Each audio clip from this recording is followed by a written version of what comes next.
Hi friends, welcome to Open Eyes. Open ഐസിൻ്റെ travel ടിപ്സിലേക്ക് നിങ്ങൾക്ക് സ്വാഗതം. ഇന്ന് നമ്മൾ സംസാരിക്കാൻ പോകുന്നത് കേരളത്തിലെ ഏറ്റവും മനോഹരമായ ഒരു വനപാതയെക്കുറിച്ചാണ്. വനപാത എന്ന് കേൾക്കുമ്പോൾ തന്നെ നമ്മുടെ മനസ്സിലേക്ക് പ്രകൃതി സൗന്ദര്യത്താൽ അനുഗ്രഹീതമായുള്ളൊരു സ്ഥലത്തെക്കുറിച്ചുള്ളൊരു ചിന്തയാണ് കടന്നു വരുന്നത്. അത്തരത്തിൽ പ്രകൃതി സൗന്ദര്യത്താൽ നമ്മളെ ഏറ്റവും ആകർഷിക്കുന്ന ഒരു യാത്ര നമ്മുടെ മനസ്സിന് അപാരമായ ഊർജം നൽകുകയും അതുപോലെ കണ്ണിന് സമൃദ്ധമായ പച്ചപ്പിൻ്റെ അനുഭൂതിയും പകർന്നു തരികയും ചെയ്യുന്ന ഒരു യാത്രയെക്കുറിച്ചാണ് നമ്മളിന്ന് സംസാരിക്കാൻ പോകുന്നത്.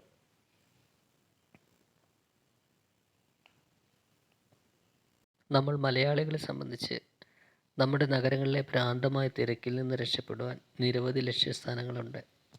അവയിൽ ഏറ്റവും പ്രധാനപ്പെട്ട ഒരു ലക്ഷ്യസ്ഥാനമാണ് ചാലക്കുടി, വാൽപ്പാറ, പൊള്ളാച്ചി എന്ന് പറയുന്ന ഈ മനോഹരമായൊരു റൂട്ട്. റോഡിന് ഇരുവശവുമുള്ള പച്ചപ്പും കര കവിഞ്ഞൊഴുകുന്ന അരുവികളും അതുപോലെ ചാലക്കുടി പുഴയുടെ തീരക്കാഴ്ചകളും കണ്ണിനും മനസ്സിനും കുളിർമയേകുന്ന ഒന്നാണ്. ചാലക്കുടി മുതൽ പൊള്ളാച്ചി വരെ 172 കിലോമീറ്റർ ദൈർഘ്യമുള്ള ഈ പാത ഇന്ത്യയിലെ ഏറ്റവും മനോഹരമായ മഴക്കാടുകളിലൂടെയാണ് കടന്നു പോകുന്നത്. ഈ വഴിയിലൂടെ നിങ്ങൾക്ക് എത്ര തവണ വേണമെങ്കിലും യാത്ര ചെയ്യാം. എന്നാൽ ഓരോ സന്ദർശനത്തിലും പുതിയ കാഴ്ചകൾ പ്രത്യക്ഷപ്പെടുന്നതിനാൽ കാഴ്ചകൾ കണ്ടു മടുക്കുകയേയില്ല. തമിഴ്നാട്ടിലെ പൊള്ളാച്ചിയിൽ നിന്നും വാൽപ്പാറ വഴി കേരളത്തിലെ ചാലക്കുടിയിലേക്ക് പോകുന്ന ഈ ചുരം റോഡ് അല്ലെങ്കിൽ കിട്ട് റോഡ് മിക്ക സമയത്തും മൂടൽമഞ്ഞ് മൂടിയിരിക്കുന്ന പോലെയാണ്. സ്വതവേയുള്ള മൂടൽമഞ്ഞിനോടൊപ്പം തന്നെ ഒരു ചെറിയ ചാറ്റൽ മഴ കൂടിയുണ്ടെങ്കിൽ ഈ യാത്ര ഏറെ അവിസ്മരണീയമായി തോന്നും. തമിഴ്നാട്ടിലെ പൊള്ളാച്ചി എന്ന സ്ഥലത്ത് നിന്നാണ് നമ്മൾ യാത്ര ആരംഭിക്കുന്നത്. പൊള്ളാച്ചിയിൽ നിന്നും ഏകദേശം 68 കിലോമീറ്റർ ദൂരമാണ് വാൽപ്പാറയിലേക്കുള്ളത്. പൊള്ളാച്ചിയിൽ നിന്ന് യാത്ര ആരംഭിച്ച് അല്പദൂരം സഞ്ചരിച്ചു കഴിഞ്ഞാൽ മങ്കി ഫോൾസ് എന്ന സ്ഥലത്തെത്തും. അവിടെ നിന്നാണ് യഥാർത്ഥത്തിലുള്ള ചുരം റോഡ് ആരംഭിക്കുന്നത്. ഇവിടെ നിന്നും 38 കിലോമീറ്ററാണ് വാൽപ്പാറയിലേക്കുള്ള ദൂരം. മങ്കി ഫോൾസിൽ നിന്നും 40 ഹെയർ പിൻ ബെൻഡുകൾ കയറിയാലേ നമ്മൾക്ക് വാൽപ്പാറ എന്ന അതിമനോഹരമായ ഈ ഹിൽ സ്റ്റേഷനിൽ എത്തിച്ചേരാൻ സാധിക്കുകയുള്ളൂ. സമുദ്രനിരപ്പിൽ നിന്നും 4500 അടി ഉയരത്തിൽ സ്ഥിതി ചെയ്യുന്ന പശ്ചിമഘട്ടത്തിലെ ഒരു പ്രധാനപ്പെട്ട ഒരു സ്ഥലമാണ് വാൽപ്പാറ. ഒക്ടോബർ മുതൽ ഫെബ്രുവരി വരെയാണ് വാൽപ്പാറയിലെ സീസൺ. എന്നിരുന്നാലും ഏത് സീസണിലും സന്ദർശിക്കാൻ പറ്റുന്ന ഒരു സ്ഥലം തന്നെയാണ് വാൽപ്പാറ.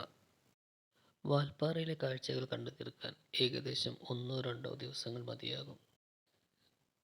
വാൽപ്പാറയിലെ പ്രധാനപ്പെട്ട attractions: Nallamudi view point, Aliyar dam view point, Loam's view point, Koolangal river, Indira Gandhi wild life sanctuary and national park, Sholayar dam, grass hills മുതലായവയാണ്. അതുപോലെ ഒരുപാട് ടീ എസ്റ്റേറ്റുകളും ഈ പ്രദേശത്ത് സ്ഥിതി ചെയ്യുന്നു.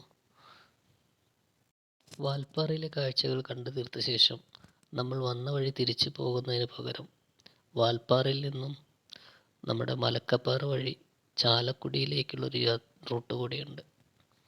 ഇതാണ് ഞാൻ നമ്മുടെ വീഡിയോയുടെ തുടക്കത്തിൽ പറഞ്ഞ ഏറ്റവും മനോഹരമായ ആ ഡ്രൈവിംഗ് ഡെസ്റ്റിനേഷൻ.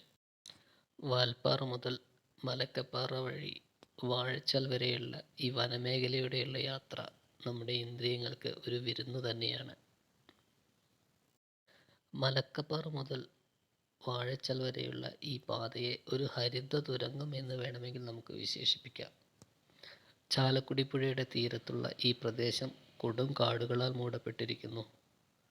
ഒറ്റപ്പെട്ട ചില ആദിവാസി കുഗ്രാമങ്ങൾ മാത്രമാണ് മനുഷ്യവാസത്തിനുള്ള ഏക അടയാളങ്ങളായി നിലനിൽക്കുന്നത്. എല്ലാ സീസണിലും യാത്രക്കാരെയും സന്ദർശകരെയും ആകർഷിക്കുന്ന ഈ റൂട്ടിലൂടെയുള്ള യാത്ര ഒരു യാത്രാപ്രേമിയാണ് നിങ്ങളെങ്കിൽ നിങ്ങളുടെ ജീവനുള്ള കാലം മുഴുവൻ നിങ്ങൾ മറക്കില്ല. ഈ വഴി യാത്ര ചെയ്യുമ്പോൾ നമ്മൾ അത്യാവശ്യം ഓർത്തിരിക്കേണ്ട ചില കാര്യങ്ങൾ കൂടിയുണ്ട്. വാഴച്ചാൽ മലക്കപ്പാറ റൂട്ടിൽ രാവിലെ 6 മുതൽ വൈകിട്ട് 6 വരെ മാത്രമേ വാഹനങ്ങൾ കടത്തിവിടുകയുള്ളൂ. കാട്ടിൽ വന്യമൃഗങ്ങളുടെ സാന്നിധ്യം ഉള്ളതിനാൽ ജാഗ്രതയോടുകൂടെ മാത്രമേ വാഹനം ഓടിക്കാവൂ. വാഴച്ചാൽ, മലയ്ക്കപ്പാറ എന്നിവിടങ്ങളിലെ ചെക്ക് പോസ്റ്റുകളിൽ യാത്രക്കാർക്ക് ആവശ്യമായ നിർദ്ദേശങ്ങൾ നൽകുന്നു. ഈ നിർദ്ദേശങ്ങൾ പൂർണ്ണമായും പാലിച്ചാൽ സന്ദർശകർക്ക് വനത്തിലൂടെയുള്ള ഒരു മികച്ച യാത്ര ആസ്വദിക്കാനാവും. സുഹൃത്തുക്കളെ, നിങ്ങൾക്ക് ഈ വീഡിയോ ഇഷ്ടപ്പെട്ടുവെങ്കിൽ എൻ്റെ ചാനൽ ലൈക്ക് ചെയ്യുക.